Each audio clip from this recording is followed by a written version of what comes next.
Olá, seja muito bem-vindo ao canal A Dor Nossa de Cada Dia. Aqui, pacientes, familiares e profissionais da saúde encontram ciência acessível, caminhos terapêuticos e, acima de tudo, respeito pela dor humana.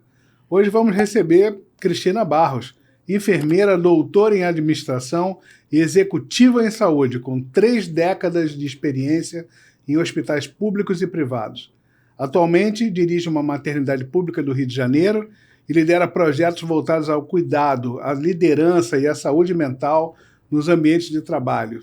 Nessa conversa, vamos falar sobre felicidade no trabalho, segurança psicológica, o papel das lideranças na construção de ambientes mais humanos e os desafios de quem gera e cuida no sistema de saúde. Cristina, muito bem-vinda.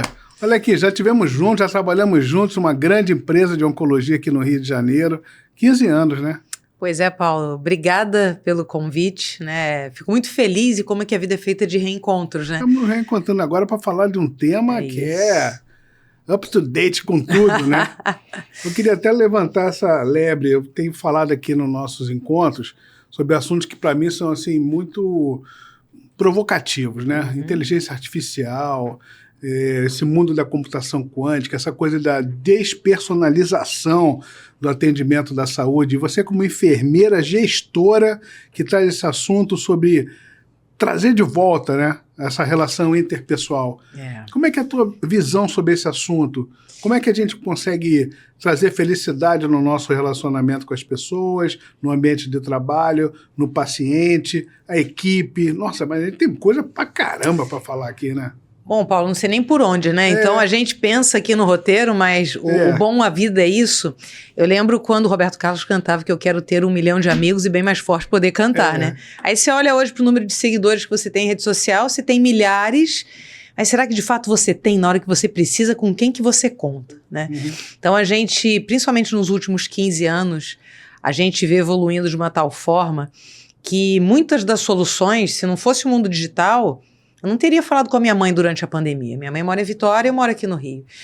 Só que esse mundo acaba que ele vai invadindo a gente.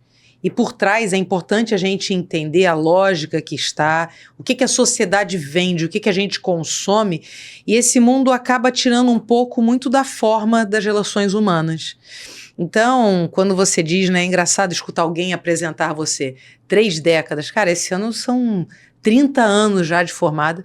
Semana passada eu tive no Pedro Ernesto, eu me formei na UERJ, foi aniversário do hospital e eu fui lá para falar para um auditório e de repente eu passei pelos corredores lá em frente ao anatômico, tinha tirado foto 33 anos atrás. Aí tinha uma menina sentada, eu falei, bate uma foto minha, que há 33 anos eu estava aqui. Ela, aí moça, então eu quero voltar daqui a 30 e fazer uma foto que nem você. Eu falei, nossa senhora. Então é bom, acho que a gente está chegando numa curva de, infelizmente, por conta de tantos problemas desse mundo fluido, de relações fluidas, digital, a gente está chegando num ponto de colocar muitas questões e uma delas é o trabalho, sofrimento e felicidade. E realmente, eu nasci no mundo do trabalho cuidando como enfermeira. Comecei na pediatria, época de São João, eu estava fazendo curativo de ferida de queimadura. E, de repente, hoje eu converso com as minhas amigas que seguem na pediatria, as crianças estão internadas com transtornos de ansiedade e depressão. É claro que a gente evolui para o diagnóstico, mas a gente também tem um mundo muito doente dessa coisa louca que nos é vendida 24 horas por dia. E aí eu saí desse cuidado direto da mão, na ferida, e, de repente, eu me peguei sofrendo mais quando eu me tornei gestora. Falei, cara, tem alguma coisa errada. E aí eu comecei a puxar isso como objeto de estudo pelas diferentes lentes da ciência.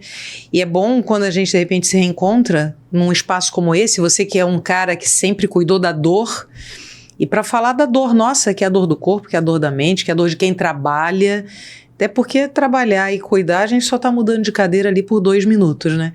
Então tem muita coisa para a gente falar, tem muita coisa científica para a gente falar, para aquelas pessoas que são mais incrédulas, né?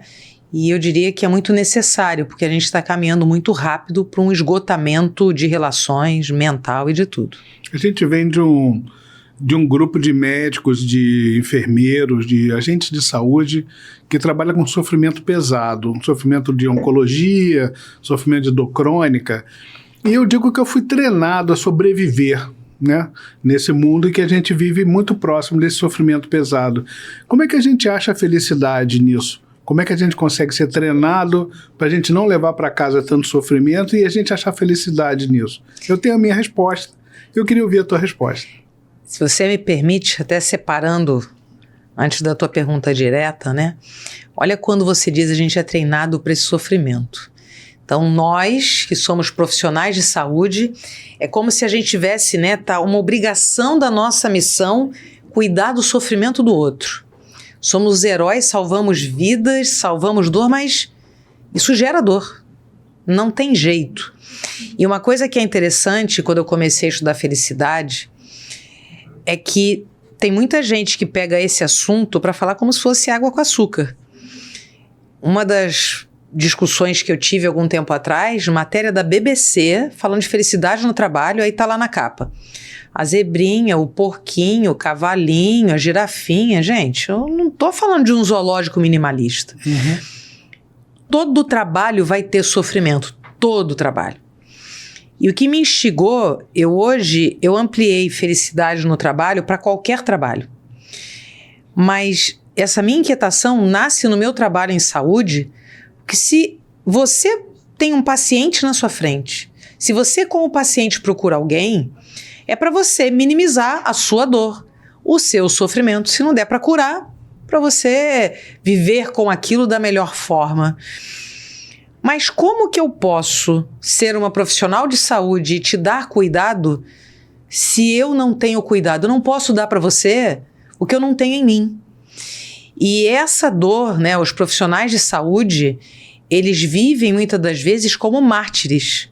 A gente está aqui para salvar tudo, mas a gente precisa dar mais visibilidade. E na medida em que a gente dá visibilidade, na medida em que a gente permite que esse profissional fale da sua dor, se cuide, ele consegue conectar isso e aí ele se recompensa por ver o alívio do outro, mas sem naturalizar o sofrimento dele. E aí, eu lembro que a gente trabalhou junto na COI, uma empresa que não existe mais, mas a gente viveu essa construção e multidisciplinar. Foi uma época fantástica, eu aprendi muito, não só com a parte técnica, com a parte de pacientes e a parte de gestão. Eu me lembro que quando eu comecei a trabalhar na COI, eu chegava na recepção e eu tinha medo de encontrar alguém conhecido. Porque se eu encontrasse, sinal de que aquela pessoa tinha doente. Câncer. A câncer, a palavra, né? De repente eu me pego com câncer depois. E quem trabalhou junto virou cuidador. E eu me lembro de um paciente, eu era diretora de operações, você atendia na clínica ali de forma multidisciplinar esse cuidado. Eu me lembro de um paciente que eu desci conversando na recepção, ele tinha um câncer de pulmão. Ele diagnosticou e tinha uma perspectiva ali, a gente sempre pergunta de sobrevida, e era uma perspectiva de uma sobrevida curta. E aí eu fui conversar com ele, como é que ele estava ali, se ele conseguiu ser bem atendido na parte burocrática, na assistencial, no tratamento. Ele, sim, mas eu só queria falar uma coisa, que agora eu tenho que falar. Eu, pois não. Se bobear, eu tô mais feliz que você. Isso ele falando comigo, felicidade para mim, nem de longe era um objeto de estudo, como virou depois do doutorado. Eu sei que eu vou morrer, então eu não vou esperar as minhas férias para fazer o que eu quero fazer. Você tá esperando as suas férias, será que você chega lá? Eu falei, caraca. Que coisa! Então, eu vou te dizer que enquanto profissional de saúde, a gente vive com o sofrimento do outro, mas se a gente ganha um espaço para poder falar desses nossos desafios, se solidarizar para ajudar essas pessoas, isso nos traz uma potência enorme para a gente pensar na nossa vida. Então, é um trabalho como todos os outros, você precisa estar conectado com o que você vai entregar. Mas, em especial, a saúde é um lugar que não tem igual. Você não tem recall, não tem chance de fazer uma segunda vez, E o que você faz impacta na vida não só daquela pessoa, mas é um monte de gente, né? Você cuidar de alguém que é o amor de muita gente. E isso é uma oportunidade que a gente tem para repensar a nossa vida. Nossa, é que como eu sou feliz de ter vivido perto de tanto sofrimento. E dá, porque eu sei também que eu ajudei muita gente. E esse é o caminho do trabalho, né? De todos nós. Eu não tenho dúvida, e vou pegar essa dica que você deixou e vou dizer para você que eu tenho certeza absoluta que eu sou vocacionado pelo que eu faço, porque eu sou apaixonado pelo que eu faço. E entendo também que dentro dessa vocação existe uma resiliência, existe uma capacidade que você tem de sobreviver a essa vocação que traz um sofrimento, porque vem de trabalho, trabalho vem de lavoro vem de sofrimento. Então eu estou fechado contigo também, que também tem um sofrimento. Como é que a gente faz para ter o treinamento para entender o tamanho da sua resiliência, o tamanho do quanto que você aguenta e como é que você faz para sair desse impasse? O quanto é vocação, o quanto é resiliência e como é que você acha o meio termo para ser feliz? Quando a gente começa a estudar felicidade, tem gente que já me perguntou, né? Eu fiz uma certificação profissional em felicidade no trabalho e tem gente que pergunta, Cristina, já que você estudou felicidade, tu é muito feliz, né? Eu falei, não necessariamente por isso, eu sou, mas vivo problemas também e isso me ajuda a enxergar muita coisa. Existem 4 pilares que são os fundamentos da felicidade no trabalho. O propósito, o engajamento, a resiliência e a gentileza. Quando você fala de ser vocacionado, esse é o teu propósito, é o que me motiva. E sem nenhuma hipocrisia é uma palavra muito, muito importante para mim. Um dos propósitos que eu tenho com o meu trabalho é pagar as minhas contas. É ajudar a minha mãe, é ajudar na formação dos meus sobrinhos. E a gente precisa fazer isso girando dinheiro de uma forma digna. E se eu faço isso num trabalho que é livre escolha, com dignidade, e tenho recompensa financeira por isso, isso é uma parte importante para que haja uma satisfação gigantesca no restante todo. Porque não adianta você se colocar num trabalho se ele não for livre escolha e se você não tiver dignidade. Isso é importante da gente falar. Se eu venho trabalhar num lugar, nós trabalhamos no lugar e a gente tinha um propósito. Você na parte de cuidado da dor, eu na parte operacional. Nosso propósito era criar um lugar para acolher as pessoas, curar ou minimizar sofrimento, cada um na sua função. Então, deu match. A gente ligou com a empresa e nos ligamos ali. Na hora que a gente se liga, a gente se engaja. Tanto que uma coisa que o RH falava muito era de retenção profissional. Eu não quero reter ninguém. Retenção você faz quando sequestra alguém. Eu quero que você fique aqui por livre escolha. E até mesmo se em algum momento a coisa não estiver legal, que você ressignifique e reencontre ali o tesão no trabalho que você faz, a tua energia, a tua vontade. E a partir daí, você ganha força para superar os problemas, porque a gente vai ter problemas. Ou porque vai ter um dia que a gente não conseguiu chegar, o engarrafamento, faltou material, acabou a luz, o paciente veio com a família inteira e você programou um atendimento que te consumiu muito mais. Lidar com esses problemas é o tempo todo a gente navegar entre o mundo ideal, prescrito, e o mundo real. E a gente vai navegar nessas tensões, é o que a psicodinâmica do trabalho explica, você se desgasta.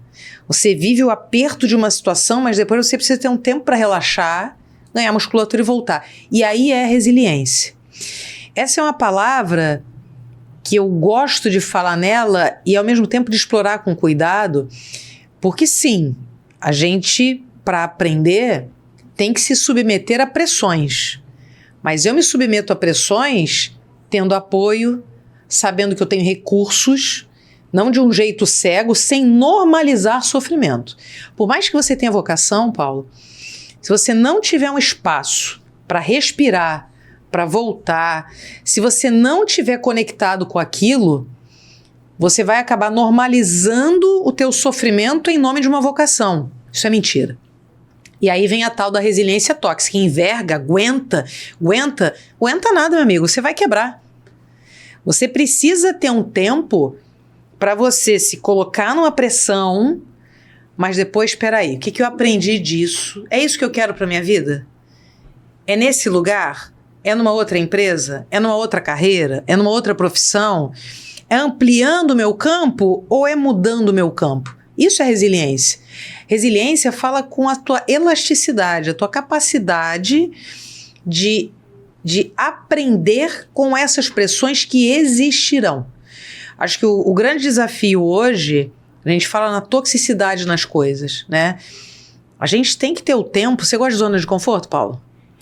Mais ou menos. Eu adoro zona de conforto, cara. Olha só, ar-condicionado, água fresca, chocolate, queijinho que tá aqui dentro. O que eu procuro é ter movimento. E a gente confunde a zona de conforto com estagnação. Que são coisas diferentes. Agora, eu tô nisso tudo aqui porque eu sei que quando eu abrir a porta, eu vou cair num mundo que não vai ter isso pra mim. Mas eu vou viver e quando me der sede de novo, eu vou ter o tempo para eu repousar outra vez, não para ficar parada. Então é bom a gente falar desses conceitos, porque a gente não pode confundir a tua vocação com o sofrimento. Vai ter uma hora que você, peraí, não tá mais fazendo sentido estar nesse lugar. Tá faltando alguma coisa. E aí você gera um movimento, você vai para um outro lugar, não para ficar confortável sem fazer nada, que é o que muita gente confunde, mas para ficar confortável no momento do teu descanso, porque você faz muita coisa, gera muito movimento. Então a resiliência, ela vai existir quando você aprende com o sofrimento e você não fica no lugar de vítima. Você é o protagonista. Peraí, tá tudo difícil, mas eu vou resolver isso aqui. Ou se eu não resolver isso aqui, eu vou passar por isso daqui da melhor forma, transformando o que eu posso e voltando e fazendo diferente adiante. São coisas diferentes. Você deixa de ser vítima, passa a ser protagonista, aprende e tem a autonomia para decidir por você. É o cuidado para a gente não entrar na normose, que é um conceito da filosofia, onde as coisas ruins e difíceis se tornam banais e normais, e não podem ser. Senão a gente perde o brilho no olho. E muito brilho no olho é a gente se debater para fazer diferente. Eu vi muita verdade no que você falou, especialmente entre os médicos. Isso é uma realidade, né? O tal do burnout, né? Exato. Que é um nome novo de uma nova situação linkada à tal da estafa, que é da época que eu, quando eu era garota, era estafa. Agora é burnout, que estava linkada... chique, isso, diretamente americanizado. Linkada. Isso existe muito claramente entre nós, né? Eu sou de uma geração de médicos anestesistas que a gente não ouvia falar quase de médicos que usavam drogas, né? A gente ouvia falar que alguém conhecia alguém que conhecia alguém. Hoje eu falo uma lista de nomes de médicos que se aposentaram, foram reformados, ficaram doentes e morreram pelo uso de droga.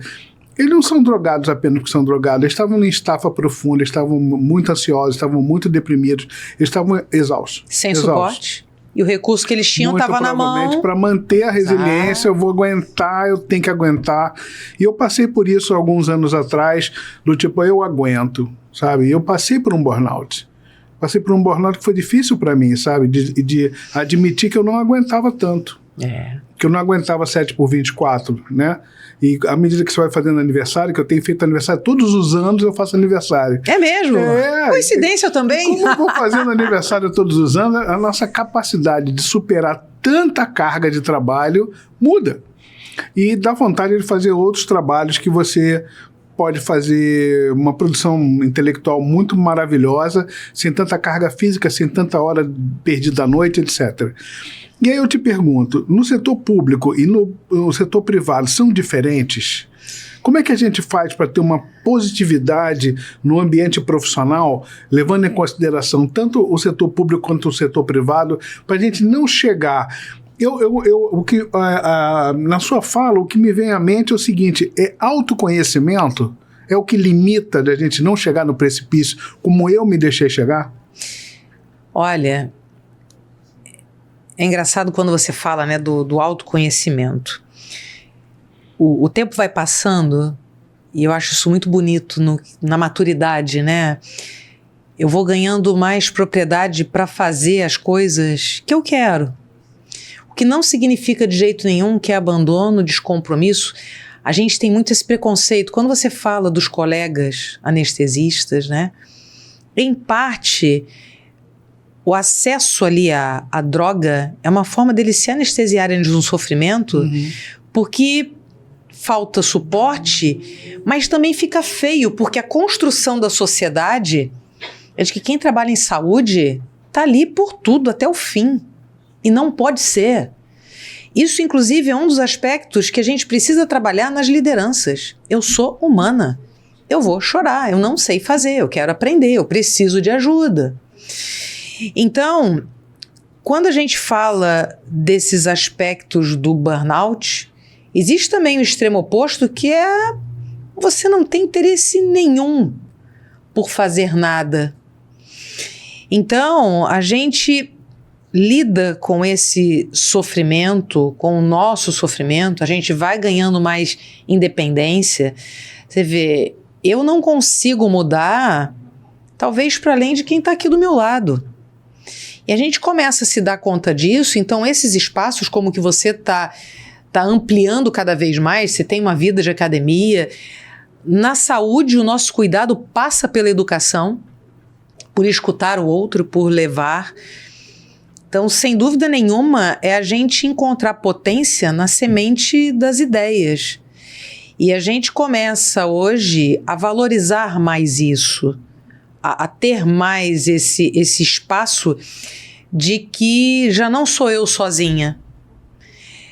Quando você traz, né, a sua história, o que você buscou, o que você viveu, no meio do caminho, na pandemia, eu me deparei com câncer de mama. E eu me lembro que depois que eu fiz a cirurgia, a radioterapia, uma médica amiga me perguntou: Cris, agora você precisa lembrar saber o nome do teu câncer. Eu falei: cara, o nome do meu câncer? Que pergunta potente. E eu vou te dizer, é hipocrisia. Eu represento papéis. Quando você fala do SUS, quando você fala do privado, são trabalhos. O dinheiro está presente em ambos. Em um, quando eu falo de SUS, ele é a base, sustento, custeio. Quando eu falo do privado, o dinheiro é também um resultado, é lucro. E a gente não pode se furtar a trazer o dinheiro para a equação. Isso é uma das maiores hipocrisias que existem. É quando você vai falar de felicidade e aí você traz aqui a parede pintada, aqui todo mundo é feliz, só que você não dá suporte para a pessoa, ela é tarefeira, ela não tem autonomia para tomar decisões, e se ela não cumpre o padrão, você pune. Por outro lado, se ela lida com uma situação imprevisível e faz um improviso, tomara que dê certo. Se der certo, não fez mais do que obrigação. Se deu errado, você pune porque não seguiu o padrão. Mas caramba, a situação não era a do padrão de trabalho. E aí, esse mundo do trabalho, ele acontece, a gente precisa falar do dinheiro porque o dinheiro está sempre em jogo. E essa é uma hipocrisia que eu te digo que eu já não quero mais para mim e botei para fora quando na cirurgia tirou meu tumor, tirou meu câncer. Hoje, eu já, ao longo da minha vida, eu passei um tempo na gestão pública, eu fui enfermeira de sala de parto numa maternidade, meu primeiro emprego. Aí olha que interessante que depois eu saio da sala de parto, vou fazer pré-natal num posto de saúde. Fui gerente técnica da saúde da mulher da prefeitura. Até que ali em 2011, 2012, apareceu a proposta para eu ser diretora de operações num fundo de investimento para cuidar de um centro de oncologia. Eu falei, bom, não vai dar para conciliar as coisas. Saí, vivi 13 anos da minha carreira nessa gestão do mundo privado, como diretora de operações junto ao fundo. Depois, essa empresa que a gente trabalhou foi comprada por uma multinacional, vivemos isso.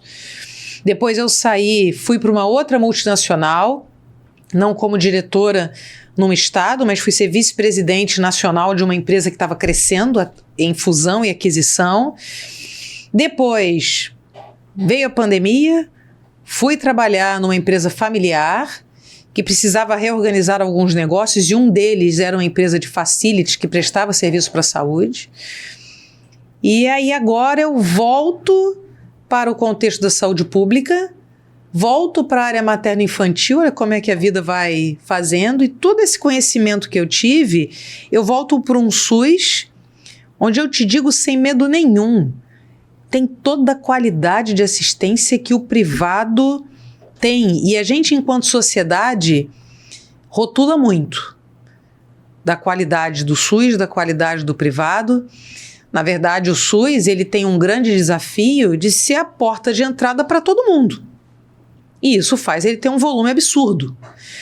Talvez, hoje, como eu estou numa maternidade localizada na Ilha do Governador, então a questão do território influencia, eu te digo que eu consigo trabalhar num fluxo de volume completamente adequado. A minha maternidade hoje, ela não tem, é um quarto privativo. O resto tem tudo que as melhores maternidades privadas do Brasil têm. Tem tudo. Inclusive os profissionais. Profissionais que trabalham no público, no privado, estão ali. Então a gente cria muito desse preconceito porque, na verdade, enquanto sociedade, nós somos hipócritas e não falamos do dinheiro. Eu me lembro que, quando eu trabalhava na pediatria, no hospital lá que eu trabalhava à época, internou uma criança com tuberculose. E remédio para tuberculose você não compra. Você pega do público, é o controle que existe. E eu me lembro que eu fui buscar num centro municipal de saúde medicamento. E quando eu cheguei lá, mas você trabalha em tal hospital? Lá eles cobram até agulha. Eu olhei para aquilo, a agulha vai custar dinheiro no público ou no privado. Inclusive, é a mesma agulha. Qual é a dificuldade que a gente tem de falar de dinheiro? Que mundo hipócrita é esse? Que todo mundo gosta do dinheiro, mas não quer falar. Eu trabalho por amor, tá certo, eu trabalho por amor sim na saúde. Aí eu chego no supermercado, eu digo, moço, eu amo muito meu trabalho, pode passar minha compra de graça? Isso não existe. Por outro lado, você tem grandes empresas no Brasil abrindo capital na Bolsa de Valores, se relacionando com outros, e que sim, é para trazer lucro também para a saúde. Agora, em que medida? Às custas de quê? Foi o que eu fui estudar no meu doutorado. E para minha felicidade, quando eu fui fazer a revisão de literatura, no mundo inteiro, desde 94, quando se começou a falar na saúde de Value-Based Healthcare, entregas baseadas em valor, desde 94 até 2020, só 38 trabalhos científicos no mundo colocaram lucro e entregas em saúde. Olha que hipocrisia! Aí eu começo a olhar, só um hospital na Tailândia falou do começo ao fim do que a gente chama de cadeia serviço-lucro. No Brasil, eu bati na porta de todos os maiores grupos econômicos para fazer uma pesquisa. Vem cá, me deixa entender o quanto que um ambiente feliz para quem trabalha pode gerar uma maior fidelidade do cliente, um cliente embaixador da tua marca, um NPS bom, isso as pessoas fazem, o Net Promoter Score, e o quanto que isso dá sustento, lucratividade e perenidade e crescimento. Ninguém abriu as portas, Paulo. Por que não? Qual é a dificuldade que a gente tem? Então, estes cenários todos, eles vão trazer desafios. E a dor, e a dificuldade e o sofrimento vai estar presente em um ou em outro, cada um em uma medida mais ou menos, mas se hoje no público eu não tenho que prestar conta de lucro, eu tenho que prestar conta de sustentabilidade, mas tanto no público quanto no privado, quando a gente fala de saúde, é a vida do outro. Não há dúvida. Eu estou completamente engajado no mesmo pensamento que você tem sobre a gestão do ponto de vista do lucro, não só o lucro operacional financeiro, mas o lucro social. Exato. Tudo isso que às vezes é tão difícil de ser tangível. Exato. E a sustentabilidade do projeto. Ou seja, se aquele projeto que nós temos, aquele sonho que nós temos, ele não der lucro, você não consegue manter o sonho. Exato. Né? Eu não tenho dúvida quanto a isso. E concordo 100%. A gente falou muito sobre o eu, né? Sobre nós, como é que a gente gere, a maneira com que a gente consegue se defender sobre quanto é árduo para nós, né? Manter a nossa atividade na saúde, especialmente trabalhando com alto custo que a gente tem em relação aos nossos pacientes. E quando a gente é líder, como é que a gente faz para manter isso? Vamos tentar dar um exemplo. Aquela galera que está ali atrás da câmera, que está nos assistindo agora, como é que a gente faz para liderar? Qual o papel do líder para gerir a emoção, a gestão da emoção das equipes, gerir gente, né? Eu tive um entrevistado aqui, Miguel Lanes. O cara é um fera da inteligência artificial. Eu te falei que eu estava falando muito sobre isso. Eu me incomodei muito com muitos colegas que estavam falando que nós médicos vamos dirigir Uber e nós estamos desempregados, que a inteligência artificial vai fazer a medicina. E eu gravei vários vídeos falando que eu não vou dirigir Uber.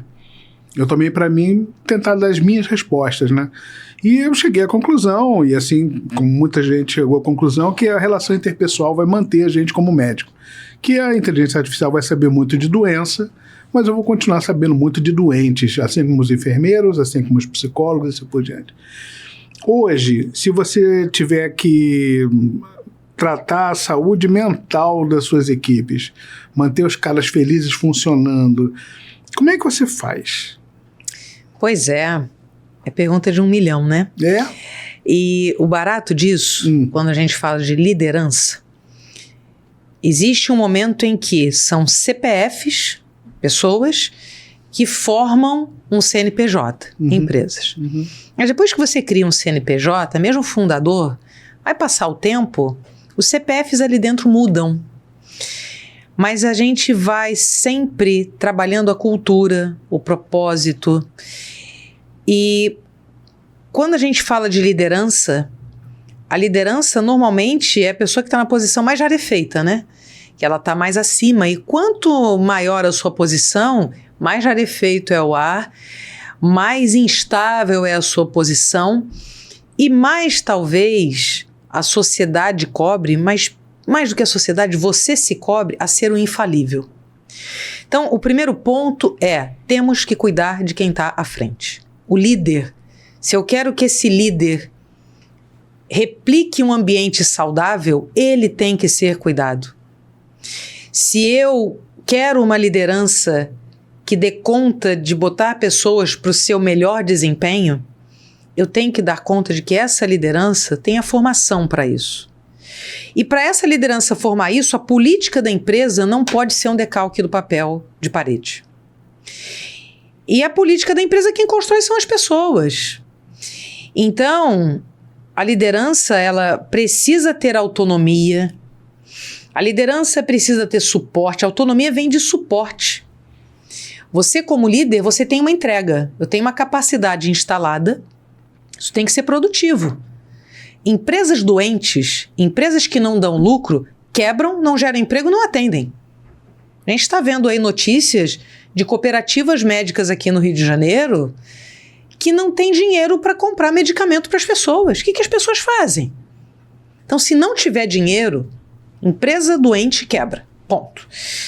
Então, você precisa trazer isso de uma maneira muito transparente e você precisa entender que essa liderança vai ter que tomar decisões. Existe um aspecto que é você permitir que essa liderança seja humana. Se a gente tiver um líder e a gente der valor a ele quando ele for ou mártir, né? Bota tudo nas costas que aguento, manda, cara, vai morrer. Ou o líder que é herói, você também vai morrer. E o pior, quando você valoriza enquanto empresa o mártir ou o herói, você está valorizando uma cultura de individualismo. Porque eu sou o herói, deixa comigo. Tá bom, deixa contigo o teu plantão. Você vai embora, você acaba, você morre, você quebra. A cultura, a política tem que proclamar o trabalho em equipe. O resultado de todos. A justiça entre as pessoas. Eu não posso ter um trabalho onde eu tenho um grupo de médicos, um grupo de psicólogos, de pessoas que não sabem qual é a entrega. Que não sabem, de repente, mas vem cá, por que ele foi promovido? Por que ele se tornou supervisor? Qual é o critério objetivo disso? Você tem que ter transparência, você tem que ter coerência. Esse líder tem que ser uma pessoa de confiança. E essa confiança vem na medida em que ele também se mostra humano. Gente, dá um tempo, eu não sei o que eu vou fazer hoje, eu preciso pensar. Se um líder coloca essa fragilidade, isso não é fragilidade, isso é humanidade. Ele está atraindo as pessoas, espera aí, deixa eu ajudar. Esse é o meu líder, eu quero ajudar. Porque se ele não conseguir tocar o barco, a gente não está aqui. E olha que barato, você começa a promover uma cultura de ajuda, de liderança na forma mais essencial da palavra. Eu tô aqui por você. A gente estava lá pelo nosso líder. O trabalho que a gente viveu, a gente tinha um líder que a gente se inspirava. E era um cara que sentava, comia junto com a gente, escovava o dente ali do lado, falando dos problemas. Cristina, me ajuda. Cara, quem sou eu para ajudar Nelson Teich? E ajudei, um gigante. Como você certamente tem a sua equipe e tem as pessoas que, cara, eu tô aqui para fazer a missão, a vocação do Paulo, cuidar de mais gente. Então a gente precisa ter uma empresa que declare de maneira honesta os seus princípios, os seus valores, os seus propósitos, um líder que não seja valorizado pela individualidade, porque assim ele consegue desdobrar o trabalho coletivo, que é o único que faz a gente ter um trabalho que vale a pena, entregar, superar desafios, deixar sementes para amanhã. Eu quero mais é que o pessoal que trabalha comigo hoje seja tão bem reconhecido no que faz, que ganhe espaço para me substituir se amanhã eu não estiver aqui, para ir para um outro lugar. O líder de verdade, ele se cerca de pessoas que são muito mais competentes do que ele. Ele só sabe fazer pergunta e botar o povo junto. Eu brinco que quando eu passei para ser CEO, meus últimos 5 anos, eu fui CEO de uma empresa, e é o nome chique que se dá para o presidente, né, de Chief Executive Officer, o chefe executivo do escritório. Mas eu tinha uma outra tradução, eu sou a chefe de evangelização. Eu estou aqui para tentar pregar a paz entre as pessoas, porque o que você mais tem é problema entre cliente, fornecedor, prestador de serviço, profissionais. Então o líder vai ser aquele que se cerca, faz pergunta, sabe fazer pergunta, porque as pessoas, espera aí, boa pergunta, como é que eu encontro essa solução?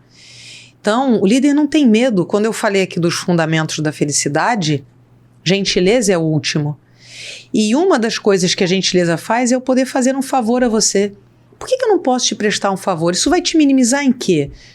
Se você aceita um favor, é sinal de que você depende de alguém, é sinal de que você é inferior a alguém, porque alguém teve que te socorrer. Que construção é essa? Então são essas as coisas que a gente precisa desconstruir.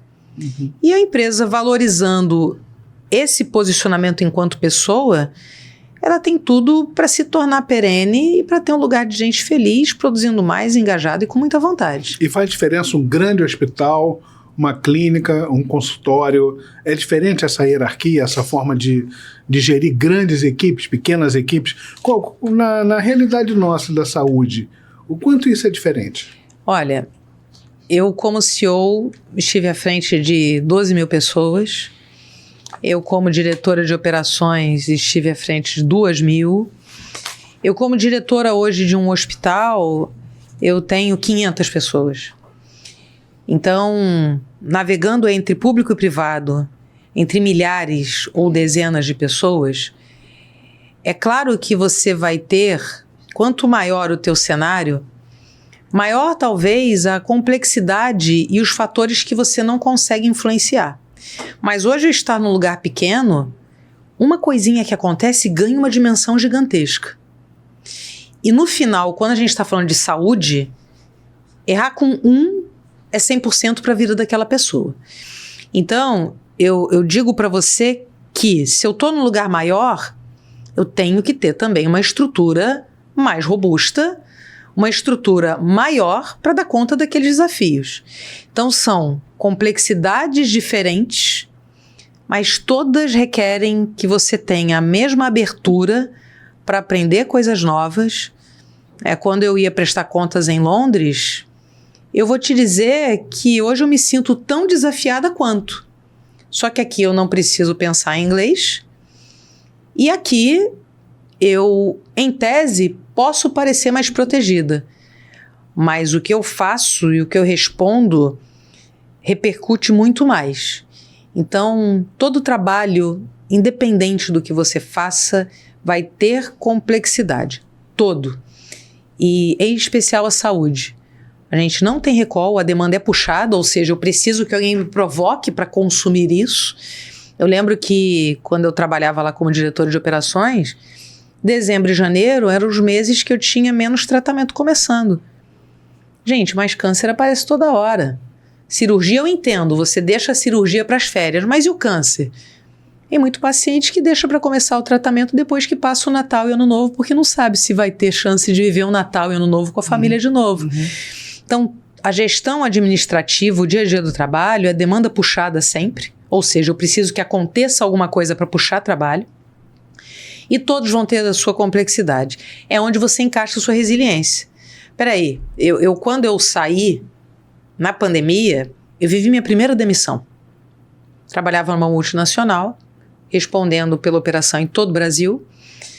Mas naquele momento a empresa precisou fazer uma redução. Eu era vice-presidente, tinha o presidente, tinha diretores. Naquela época, eu trabalhava numa empresa de diálise. Cada vidro de heparina que você usa para fazer hemodiálise, que custava R$8, virou R$800. Aquela inflação louca que a gente viu de uma luva, uma máscara custava 80 centavos, R$60.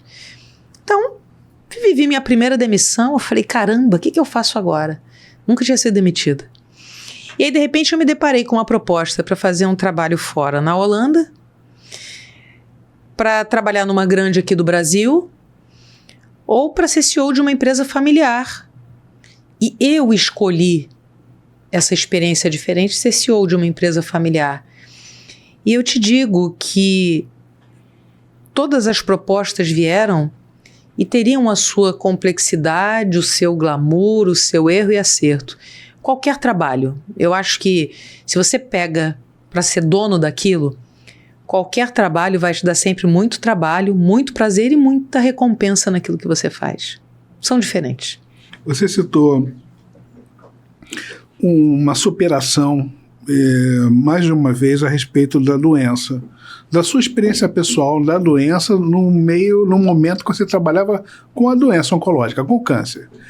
Eu trago para mim uma experiência minha pessoal. Eu tive uma hepatite A, daquela que você morre e ressuscita em um mês. Nossa. Né? Agudo, né? Que com 14 bilirrubina, 4.500. Laranja, né? E tive um Covid.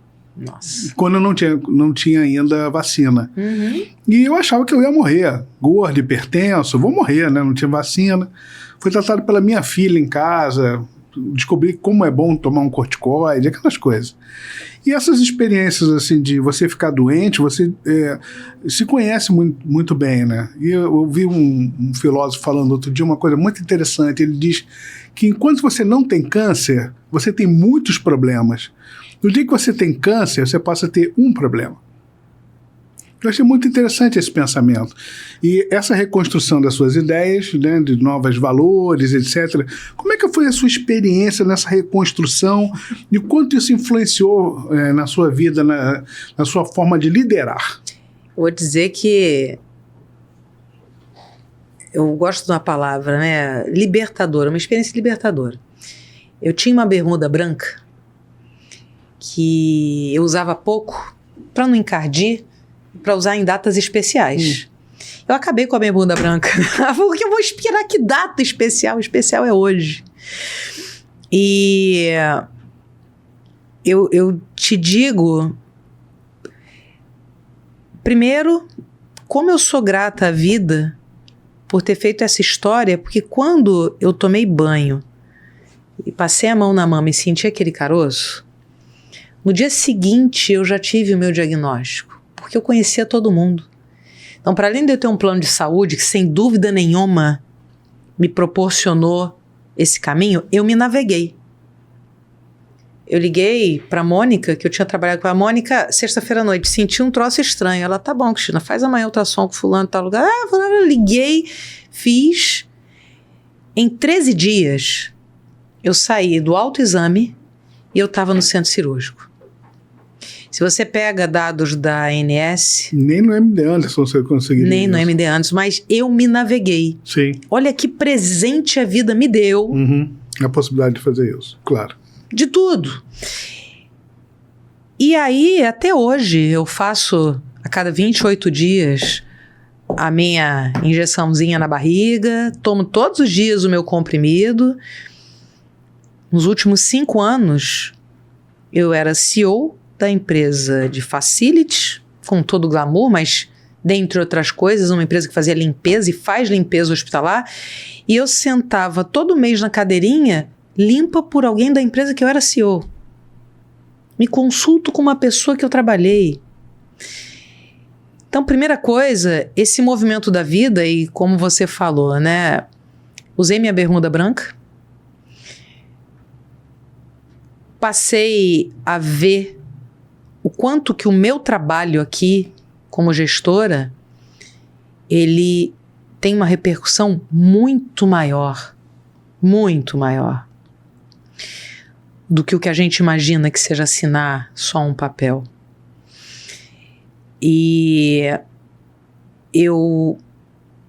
foi engraçado que foi dia 20 de novembro de 2020, quando eu senti esse caroço. E aí no dia seguinte, quando eu fui fazer ultrassom, e a ultrassonografista olhou pra mim, e Cristina, eu já entendi, tá tudo certo, eu vou tirar esse troço de mim.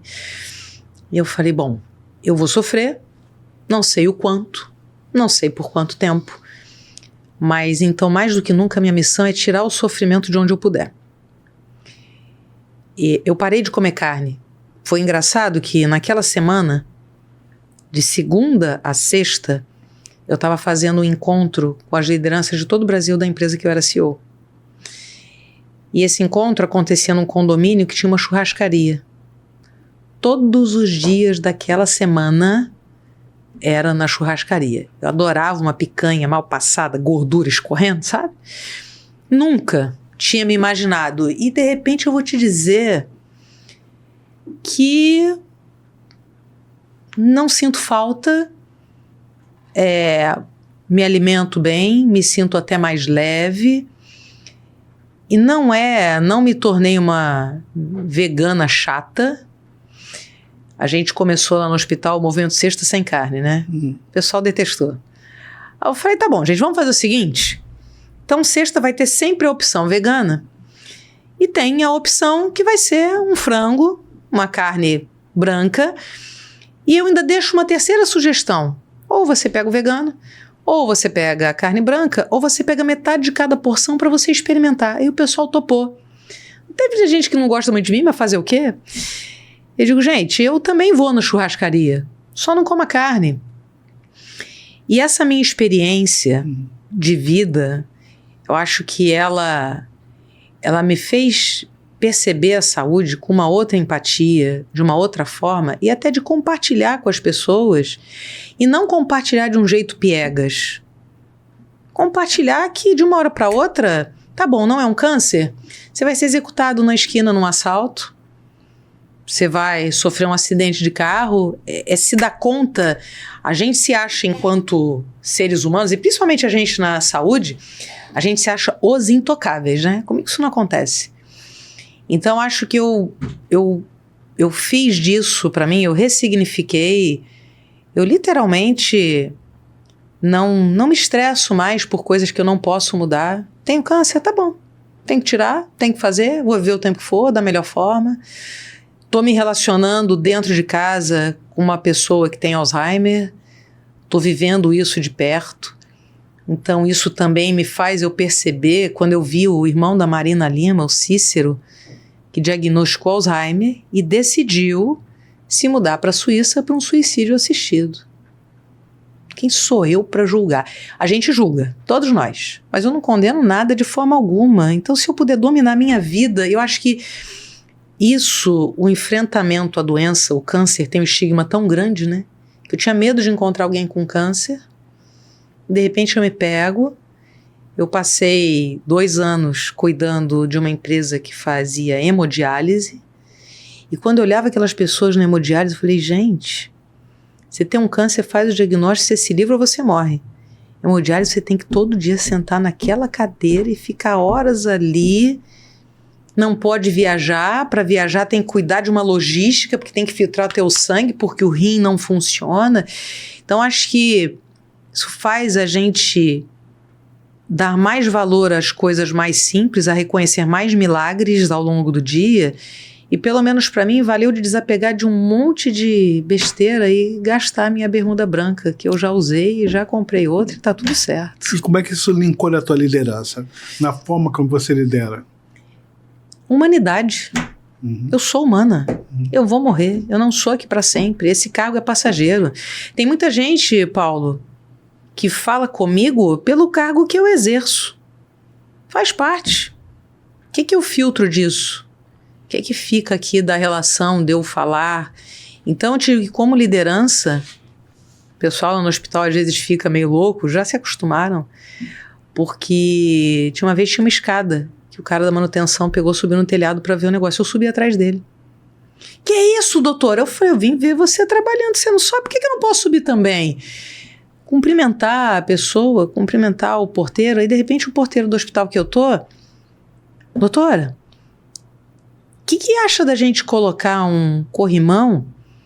Porque esse hospital aqui, quando era o hospital geral, eu nasci na ilha, as pessoas subiam, mas a grávida tem um barrigão, se tivesse um corrimão ajudava. Cara, olha que máximo. E ele chegar para falar contigo. Ele chegar para falar, eu não percebi aquilo e que bom que ele percebeu. Teve essa sensibilidade, faz parte do trabalho dele como porteiro e teve a liberdade para falar comigo. Então, enquanto liderança, eu sempre busquei e gosto dessa coisa de conversar com todo mundo, mas eu te digo que essa experiência me aproximou muito mais desses olhares. Do liderado. Do liderado. Do liderado. Do liderado. E aí, eu vou fazer um mitos e verdades contigo, que eu acho uma parte muito legal do nosso bate-papo. Como é que a gente se protege do burnout? Dá uma dica para quem quiser ouvir falar assim, olha, eu trabalho pra caramba, adoro o que eu faço, eu não quero fazer diferente. Eu quero fazer melhor. Pois é. Como é que eu me protejo do burnout? É um mito a gente achar que só porque a gente gosta não vai ter burnout. Fato. Isso é mito. Então, o que a gente precisa é reconhecer que todo mundo, mesmo no trabalho mais nobre, precisa descansar. Ah, mas eu sou apaixonada pelo trabalho, eu nunca vou ter burnout. Mentira. Você aí tem um risco enorme de normalizar isso. Defina descansar. Como é que é descansar? Qual é o teu trabalho? Você tem essa entrega, você tem que cumprir essa escala e ele precisa parar ali. Você precisa dormir longe da tela do seu celular. Eu sou diretora de um hospital, mas se eu depender de alguém às 2 da manhã me ligar para tomar alguma decisão porque chegou um paciente assim, assim, assado, a minha liderança é um fracasso. Eu tenho que capacitar as pessoas para elas terem autonomia, conseguirem seguir e saber o que é para fazer. Se eu achar que eu tenho que estar 24 horas no ar, esquece. Então, o teu trabalho tem que ter um roteiro. Início, meio, fim, entregáveis. Você trabalha por escala numa plataforma, 14 dias embarcado. Tá bom. Naqueles 14 dias você terá os seus rituais, inclusive de sono. Porque todo mundo precisa dormir. Dei muito plantão de noite. E tinha noites que não dava para dormir. Tudo bem. Mas eu tenho que chegar em casa e eu não posso emendar numa outra jornada direto, 36 horas trabalhando, porque eu vou morrer. Desumano. Exato, isso não existe. Então, é reconhecer que não tem amor ao trabalho suficiente para recompor o teu descanso. Você tem que descansar. O trabalho precisa ter um limite. Tua vida, trabalho é aqui. O trabalho ocupa mais de 70% das horas que você vive acordado. Isso é fato. Isso é fato. Mas ele tem que se isolar. Eu não posso viver trabalho 24 horas por dia. Se eu faço isso, eu estou colocando... Eu gosto de um ditado que diz, né? Não coloque todos os ovos na mesma cesta. Se cair, quebra tudo. Se a tua felicidade depender do teu trabalho, esquece. A empresa fecha, quebra, funde, se vende, seja lá o que for, e aí você ficou sem nada. Então você precisa organizar a sua vida para ter o tempo do ócio, tempo do sono, tempo de se relacionar com pessoas fora do trabalho e tempo para o trabalho. Isso é vital. Se você achar que é bonito ficar em casa conectado, a gente quer saúde, né? Eu tenho 2 celulares, estão aqui, os 2 estão vibrando no bolso, mas eu tô aqui.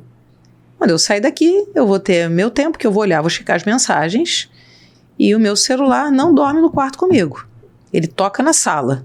Se for urgente, não passe mensagem no WhatsApp. Eu não sou refém de WhatsApp, eu não respondo de imediato. O meu WhatsApp eu desabilito para você ver que eu li.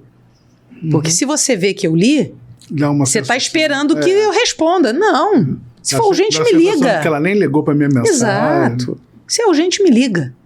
Então, são regras que a gente tem que colocar e tirar o mito de que botar a medalha do peito de sofredor é quem trabalha. Não. Então... É mito que o profissional de saúde não pode priorizar a sua própria saúde mental? Você acha que... A gente vê muito isso, né? O cara tá no psicólogo, tá doente. Como é que você vê isso? Eu tenho que cuidar da minha saúde mental. Sempre. Como é que se cuida da saúde mental? Primeira coisa é reconhecendo a sua própria fraqueza e pedindo ajuda. Peça ajuda. Deve pedir ajuda e dentro de um serviço de saúde, você montar grupos onde as pessoas possam falar. O momento da alimentação é um momento que hoje eu vejo grandes redes segregarem os restaurantes.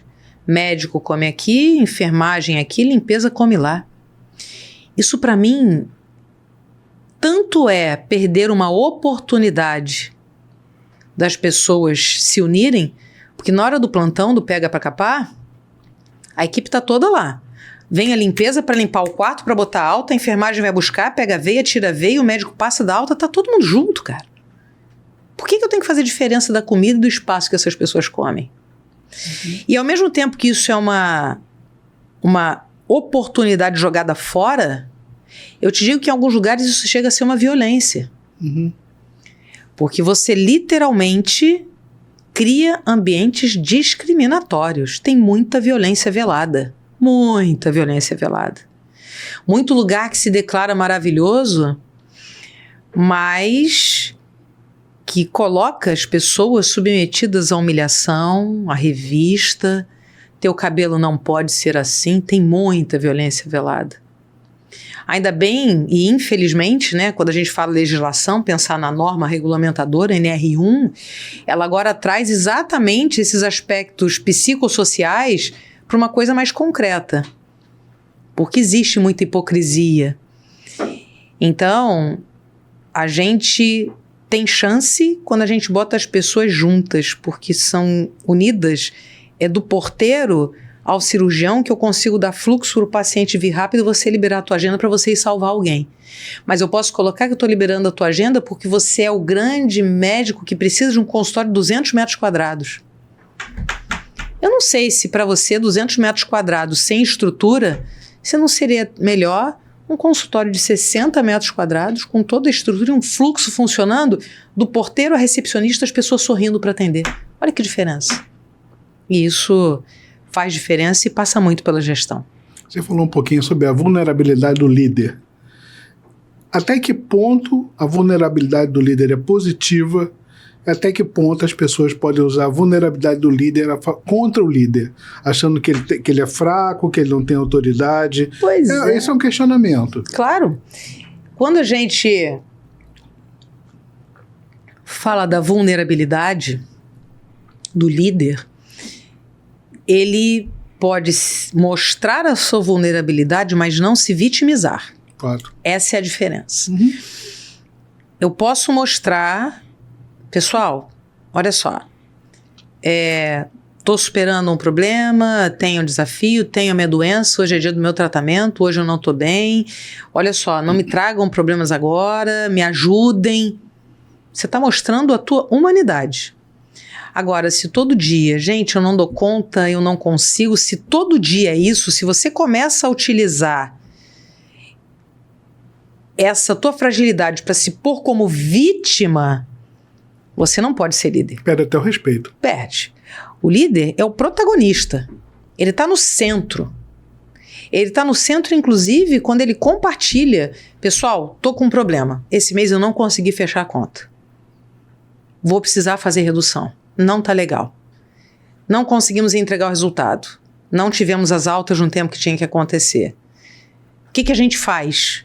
Estou compartilhando, mas a responsabilidade é minha, mas eu estou compartilhando que eu preciso da ajuda. É neste sentido. Então, é o limite entre eu divido as minhas dúvidas, eu divido as minhas angústias, eu aceito ajuda, mas para liderar, para o propósito da gente ir. Eu não estou renunciando ao meu papel. Eu sou protagonista. Quando eu diagnostiquei câncer, eu estava trabalhando, foi no sexta-feira à noite, eu tinha acabado de fazer reunião com a equipe toda, Brasil inteiro. Segunda-feira, eu avisei, olha, eu vou chegar um pouquinho mais tarde, que eu fui fazer a consulta com o mastologista. Terça, fui para biópsia. Quarta, saiu o resultado. Quinta, eu fiz reunião com a equipe. Reunião com todo mundo. Gente, é o seguinte. Semana passada para cá, eu descobri um câncer. Eu vou precisar fazer a cirurgia. Isso vai requerer que em alguns momentos eu não consiga atender. Mas o trabalho continua, a gente está junto e eu conto com vocês para me ajudar. Dividir com todo mundo. A minha humanidade, fui. Olha só, agora eu vou para a radioterapia. Programada 25 sessões. Eu ia para o trabalho, de tarde eu ia para a radioterapia. Mas teve um momento da radioterapia que eu não aguentava ir trabalhar. Tanto pela queimadura na pele, quanto também por tudo que eu estava passando. Eu falei, gente, essa semana eu não vou conseguir vir.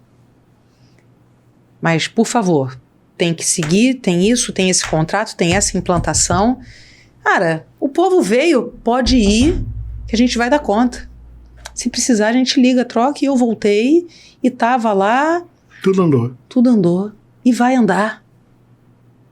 Porque eu tive câncer, ou se eu ganhar na Mega Sena, ou se eu morrer, se eu for promovida, as coisas vão funcionar. E quando você mostra essa humanidade, você permite que as pessoas te apoiem. Isso gera uma potência absurda. E não precisa ser só no câncer. É no dia a dia. Gente, cara, esse mês a gente não vai bater a meta lá de cirurgias. Não, peraí, vamos embora, vamos fazer buscativa, vamos ligar, vamos junto. Eu podia ter uma outra postura. Não estamos batendo meta, vocês são os incompetentes, vocês não fizeram isso. É uma outra forma de eu cobrar, ao invés de eu pedir ajuda. Me ajudem a bater a nossa meta. Dá pra gente fazer isso. Uhum. Dá pra gente fazer. Completamente diferente. Exato. Você está fazendo... Você pode ser o líder que você cobra... Uma coisa é a tua meta, outra coisa é a nossa meta. A nossa.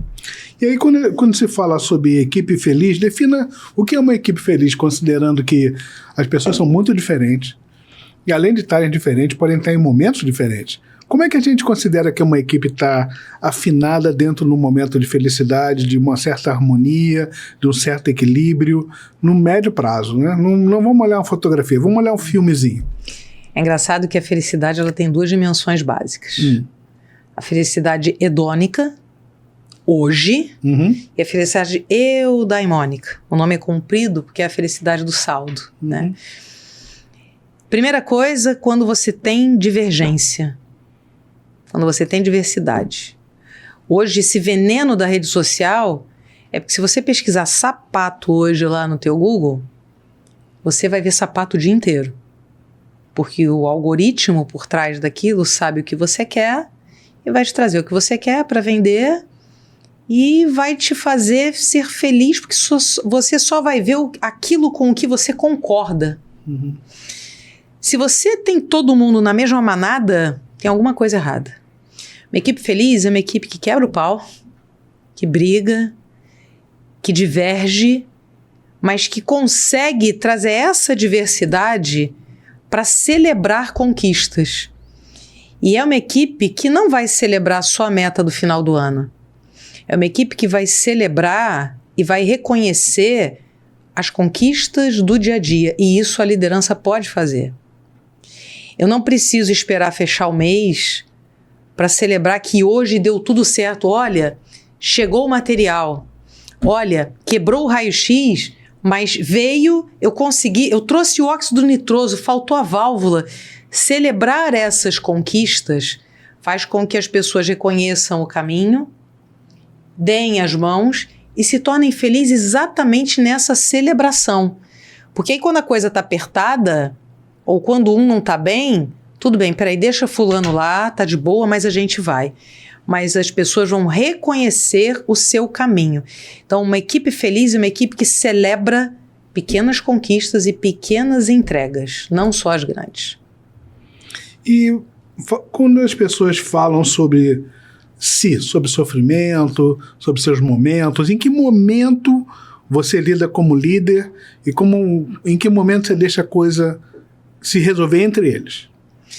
É engraçado que essa semana eu vivi muito disso. Nada é por acaso, né? Se eu, como líder, tiver que entrar para resolver todas as situações, eu estou infantilizando. Claro. Então, eu estou nesse hospital tem 7 meses. Cheguei, entrei, conversei, mediei muita coisa.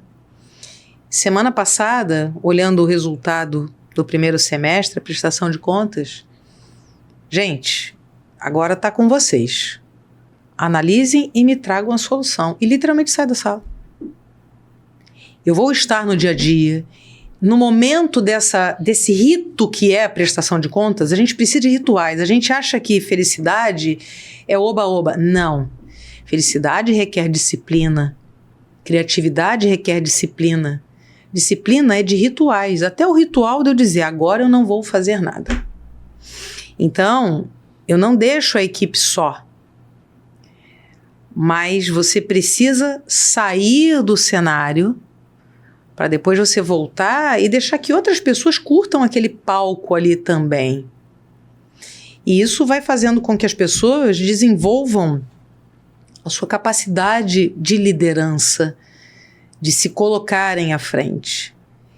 Então, eu lembro que eu tive grandes líderes que literalmente me delegavam. Delega a responsabilidade por completo, uma responsabilidade que é deles. Mas é claro que quando eles delegam, quando eu delego para alguém, eu sei que no final eu respondo. Mas eu confio em você. E a gente vai ganhando isso. E cada vez que você acerta numa condução, você vai ganhando mais autonomia. E é onde a gente vai criando um encarreiramento. Eu digo que todo líder, ele precisa, além de se cercar de pessoas melhores do que ele precisa ter sempre um substituto pronto. Hoje, se você me perguntar, eu já tenho uma pessoa que eu estou conversando. O dia que eu não estiver aqui é você. Porque isso gera um movimento até para que eu me desafie a fazer diferente e para que essa pessoa sinta essa responsabilidade e sinta esse desafio de crescer. E a gente pode provocar isso se a gente dá o palco. Eu digo até que a gente, enquanto liderança, a gente não dá a voz para as pessoas, a gente dá o microfone. Porque as pessoas falam, mas elas precisam de alguém que dê esse espaço para elas ganharem a potência e a amplificação da sua voz. Falo muito, né? Não, é sensacional. Porque mesmo num ambiente que, quando a gente diz que está sobrecarregado, que está muito pesado, que está muito demandado, como é o teu caso no SUS? Sim. Né? Como é que você consegue fazer isso em 7 meses? Como é que foi o teu desafio? Como é que foi o teu modelo de implantação? Tem um livro que fala dos primeiros 100 dias. E uma coisa que eu gosto sempre é de respeitar a história. Porque o dia que eu não estiver aqui, vai chegar alguém que vai dizer que, pô, mas a Cristina tinha que ter feito. É fácil falar. Só que hoje a Cristina faz aquilo que é possível nesse contexto, com esses recursos, com essa conjunção de fatores. Então, a primeira coisa, quando eu fiz as minhas transições de carreira entre empresas diferentes ou quando eu fui promovida, eu sempre procurei chegar escutando da pessoa dela. Me diz a sua história e o que você acha que você pode fazer aqui neste lugar. Eu nunca cheguei perguntando, me conte do seu líder ou o que ele era. Não. Você. Qual é a tua história? Você aqui nessa função. Como é que foi? Como é que você veio? O que você imagina? O que você gostaria? Onde você acha que eu posso te ajudar? E esse é um tempo de escuta que ele consome tempo. Porque literalmente você tem que abrir uma agenda para sentar com a pessoa. Vamos sentar aqui, vamos conversar.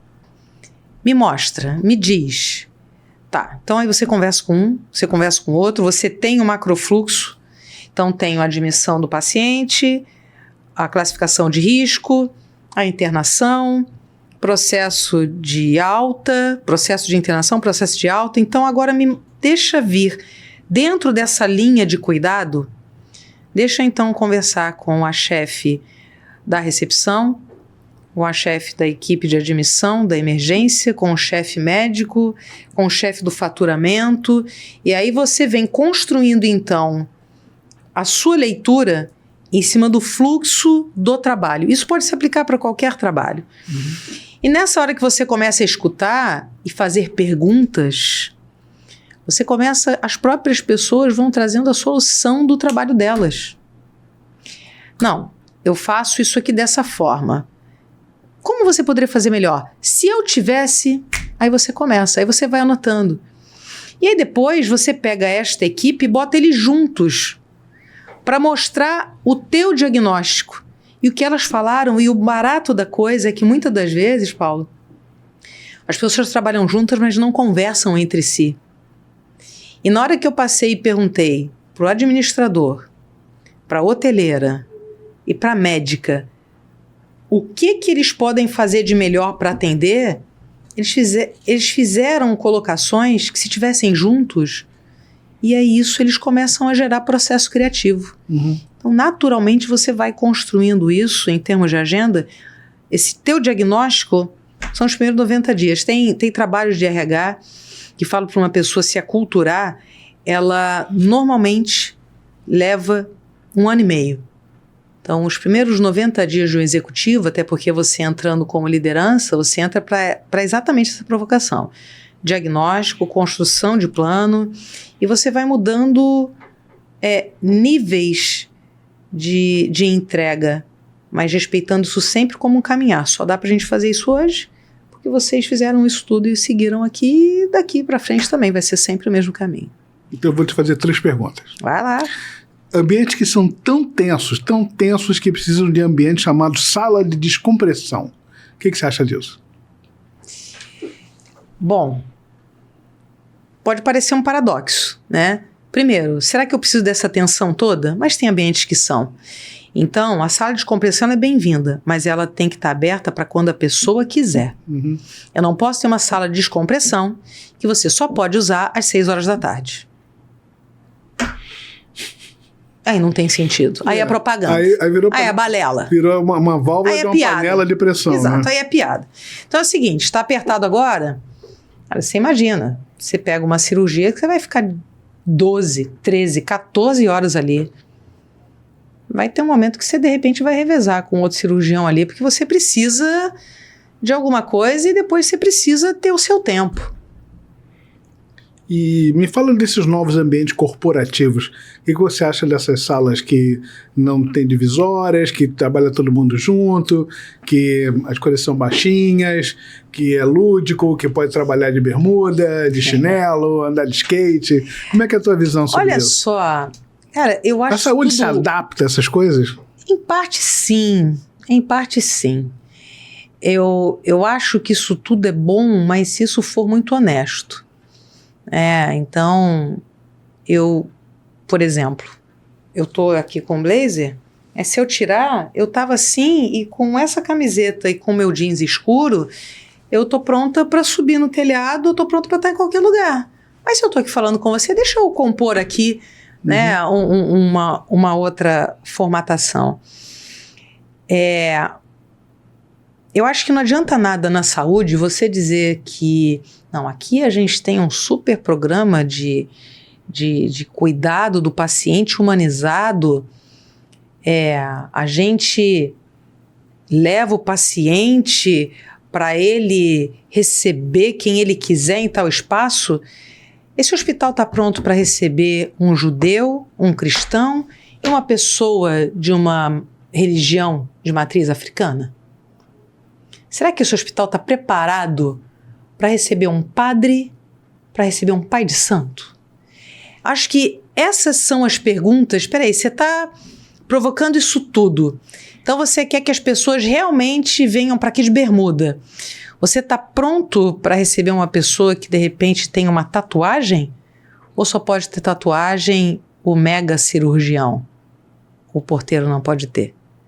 Acho que você tem que fazer essas perguntas. Essas suas políticas são para todos? Se não forem para todos, eu não sei qual é o sentido que tem. Eu fui chamada a atenção algumas vezes porque eu, no hospital, eu cumprimentava algumas pessoas.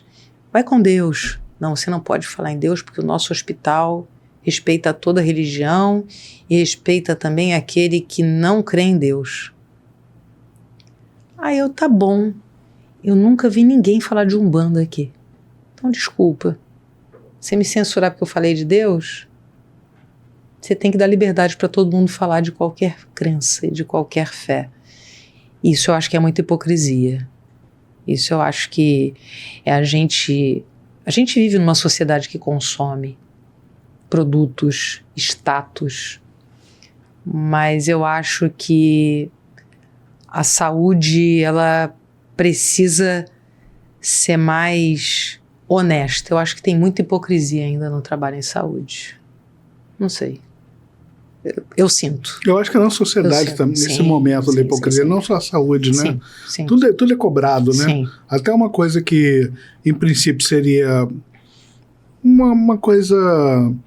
Do fundo do seu coração, você está desejando uma coisa para o bem. E eu receberia para o bem, sendo ateu, não sendo ateu, sendo religioso ou não religioso, né? Mas você ser cobrado por isso é estranho, né? Deixa eu te fazer uma pergunta. Nós somos frutos da pandemia, né? Sim. Né? Nós viemos mudando. A minha clínica mudou na pandemia, né? Eu tinha um modelo de atendimento em dor que aprendeu demais com a pandemia, que o paciente falou, doutor Paulo, tem nada que o senhor possa fazer aqui dentro para eu não ter que ir para o hospital? Aliás, não tem hospital, né? Não tinha vaga, estava tudo lotado. Nossa. Inclusive eu estava com Covid. E a gente aprendeu muito na pandemia, como aprendizado, as grandes desgraças sempre ensinam muito, né? Os eventos adversos, as complicações. E o home office? Ele trouxe felicidade, ele não trouxe felicidade, esse movimento de voltar para o presencial. Como é que é a tua visão, você analisando aí os últimos 5, 7 anos, 10 anos, pré-pandemia, pandemia, todo mundo no home office. Agora o pessoal está uma parte home office, uma parte presencial. Esse movimento, vamos voltar presencial, não deu certo no home office. Qual é a tua visão disso? Pois é, acho que volta para aquilo da gente achar que descobriu a pólvora, que tudo cabe numa solução só. As pessoas precisam se encontrar. Então, home office 100% do tempo foi uma situação extrema. Agora, você não precisa que as pessoas estejam de segunda a sexta na parte administrativa ou no trabalho. Elas podem ter um dia que elas ficam em casa e dá para ser produtivo em casa.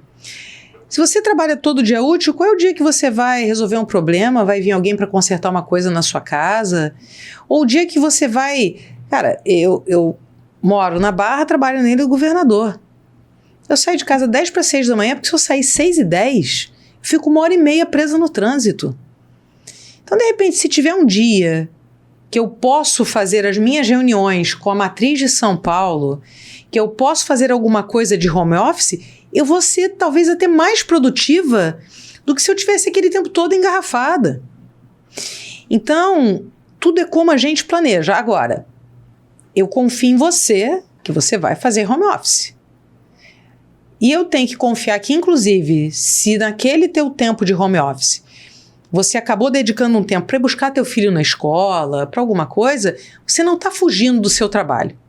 Você não pode mentir para mim.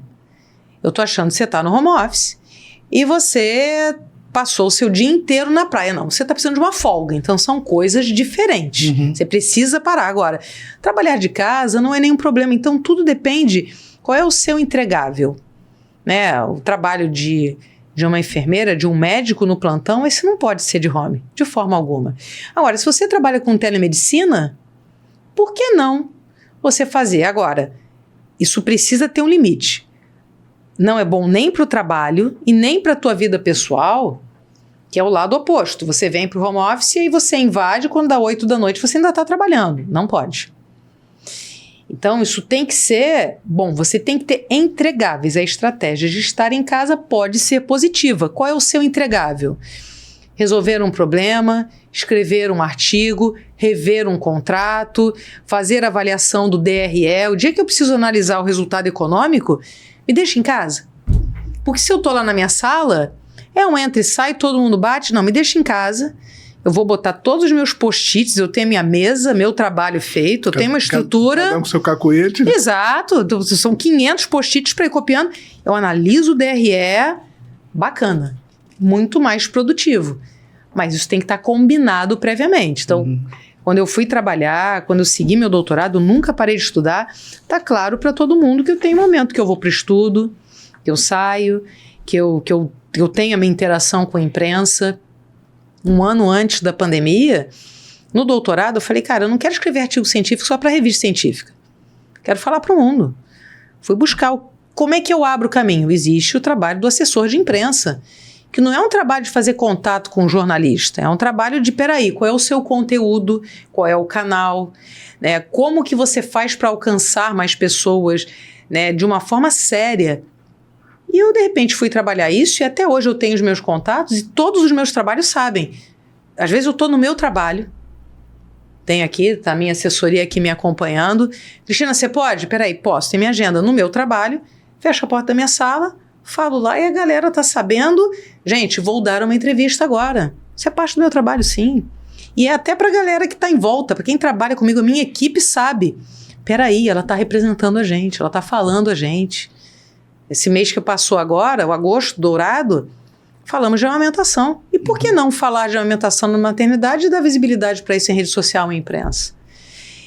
Então, a gente pode conciliar isso tudo, só tem que estar claro na regra do jogo o que é que eu preciso entregar e como eu vou fazer. Adorei demais esse recado, você falou muita coisa importantíssima. Eu queria que você olhasse para a câmera ali e falasse para a minha audiência que a imensa maioria são profissionais da área da saúde, mas tem muito paciente que vai aprender muito com o que você explicou, com o que você ensinou. Dá um recado que você gostaria que ficasse na cabeça das pessoas, o que você gostaria que o pessoal levasse para casa. Bom, obrigada por você ter acompanhado essa discussão. E acho que o principal ponto aqui é a humanidade. Ser paciente, ser profissional de saúde é uma mera questão da gente trocar de lugares. E pode ter certeza que para nós que cuidamos da saúde de vocês, é muito bom quando a gente sente, quando a gente vê que esse trabalho fez a diferença. Isso cura a gente, isso cura a alma. E cuidando da gente, a gente pode oferecer cuidado. E aí, com você, Renato, agradecer muito. Agradecer a você também, parabenizar por esse espaço. É muito bom a gente poder falar de uma maneira bastante clara e a gente se reencontrar. O mundo é um quarteirão, como a gente conversou há pouco quando a gente se encontrou. E que bom, parabéns por isso. É o espaço para a gente se cuidar também. Eu vou deixar contigo aqui, Cristina, opa, um presentinho para todo mundo que vem aqui no nosso podcast, levar para casa uma lembrança. Muito obrigada. Doador Nossa de Cada Dia. Aí tem uma surpresinha para você. Já vou abrir agora. Você falou de felicidade, então vamos ver se você acha aí a nossa pílula da felicidade. Ai, gente do céu. Isso daqui é felicidade hedônica na veia, entendeu? É hoje. E tem mas mais é coisa. eudaimônica. Peraí, cara. Olha só. Peraí. Aqui, tá tão cuidado. Doses para adoçar a sua jornada. Poxa, mas vai agora. Primeira dose agora. Você quer uma? Não, obrigado. Muito obrigada. Adorei. Parabéns. A dor nossa de cada dia, a cura tá aqui. É isso aí. E a você que esteve com a gente até aqui, nosso agradecimento mais sincero. Se esse episódio tocou algo em você, se inscreve no canal, ativa as notificações e compartilha com quem precisa ouvir essa mensagem. Transformar o nosso ambiente de trabalho na saúde começa também por conversas como essa. Esperamos por você no nosso próximo episódio do A Dor Nossa de Cada Dia, hoje tendo recebido Cristina Barros. Muito obrigado, até a próxima.